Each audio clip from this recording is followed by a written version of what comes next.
Ang tunay na mag-asawa magsamang lumalaban, nangangarap at nagpapakatatag sa buhay mag-asawa, hindi lang saya at tagumpay ang dapat pinagsasaluhan, lalo na ang hirap, pagsubok at pagkadapa.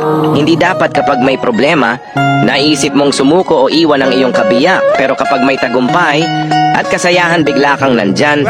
Ang tunay na pagsasama ay hindi panandalian. Ito ay panghabang buhay.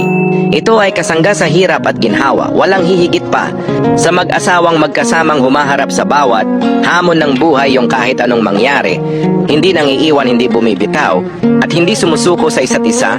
Hindi pera ari-arian o karangyaan ang basehan ng matibay na relasyon, kundi ang kakayahang magsama ng may tiwala at respeto at pangarap para sa isa't 0101. Sa pinakamalaking senyales ng isang healthy at matibay na relasyon ay ang kakayahan ninyong mag-usap ng maayos.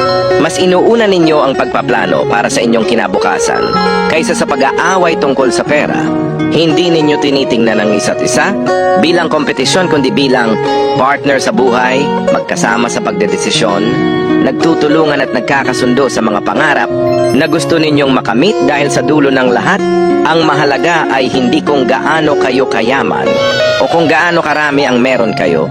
Ang mahalaga ay kung gaano ninyo pinahahalagahan at pinanghahawakan ang isa't isa. Piliin mo ang taong hindi ka iiwan kahit wala ka ang taong. Mas inuuna ang tayo kaysa sa ako.